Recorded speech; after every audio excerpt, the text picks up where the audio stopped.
coming to Active Directory source. So when we create a Active Directory source, we can just click on Edit Configuration. This is the default path that will open while configuring. So uh, where we can have the metadata over here, and such as source name, description, and source owner, and the virtual appliance cluster. So once we configure the base configuration and save, and next move to the forest settings. So in the forest settings, we can have the forest name, IP address, and the service account username and password, and the authentication type. So as of now, the authentication type is available is simple, and you can also enable the TLS if you are configuring over the TLS. So as per the best practice, we can configure the TLS as well. Coming to domain settings, we can give the forest name and the domain DN and the service account username password and the IP address of GCS. So the other thing we can give is the port 389 and a simple authentication. So this is the LDAP port, that is 389 port, and the authentication is simple.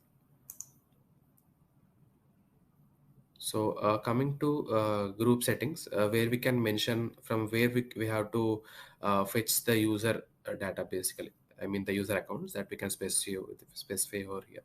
So if we have multiple OS, we can specify all those multiple OS in order to fetch the account level data. So we have multiple OUs over here configured. So in order to fetch the group data, I mean the security groups, there we can mention the same distinguished name for those security groups OUs, where we can fetch all the security groups from specific OUs. So coming to IQ service settings, in this where the provisioning part will take place on the IQ service. Once we install IQ service in the target system, like the Windows server, we have to mention the host IP, port number that is configured, and the service account username and password. So once you're done with the IQ service settings, we may use the Exchange settings in order to manage our Exchange server as well. So as of now, we haven't configured that. In the additional settings, we can mention that if you need any aggregation settings or pass-through authentication and the provisioning, like if we have any native tools that are configured, such as after modify or after create rules that we can specify over here. And if there are any password policies that need to enforce, we can enable them here. So once we are done with the entire settings, just we can close the connection, close the settings, and just we can test the connection. That will specify whether the target system is reachable or not. So in the create account, you can see that connection is successful.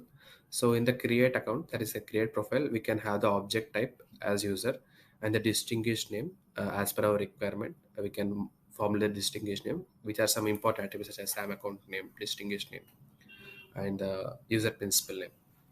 There are many attributes we can choose based on our such as the important attributes that need to be present and any other attribute that are required. So we have some disabled attribute also that we are not required, such as a primary group DN and any telephone number kind of thing. So this is